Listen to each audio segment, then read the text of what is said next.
করতে এসেছি, ওয়াদা নিতে এসেছি। গোপালগঞ্জে হামলা চালানো হয়েছে, বাংলাদেশের আরো 10টা জায়গায় হামলা চালানো হবে, আমাদেরকে দমন করা যাবে না।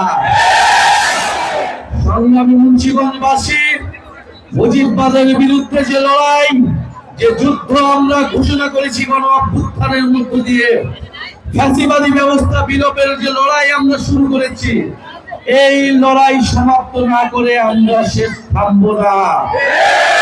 প্রিয় মুন্সিগঞ্জবাসী, আপনাদেরকে এই নদী ভাঙন থেকে রক্ষা করব আমরা, নদী দুর্যোগ থেকে রক্ষা করব আমরা।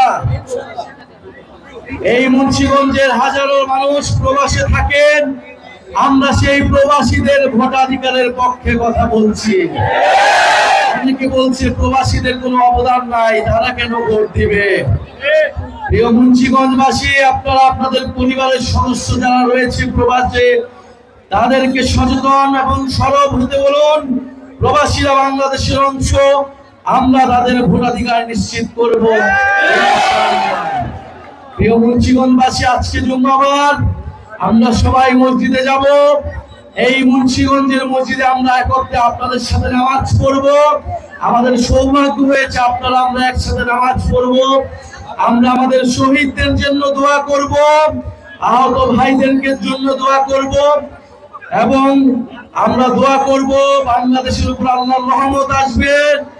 বাংলাদেশে যে নতুন বাংলাদেশের জন্য আমরা লড়াই করে যাচ্ছি, ইনশাআল্লাহ আমরা সেই লড়াইয়ে জিতব। আমরা আমাদের সাথে উপরওয়ালা রয়েছে, নিচে বাংলাদেশের জনগণ রয়েছে, আর রয়েছে মুন্সিগঞ্জের প্রতিবাদী জনগণ। সংগ্রামী মুন্সিগঞ্জবাসী, ভয়ের কোনো কারণ নেই, আপনারা সচেতন হন।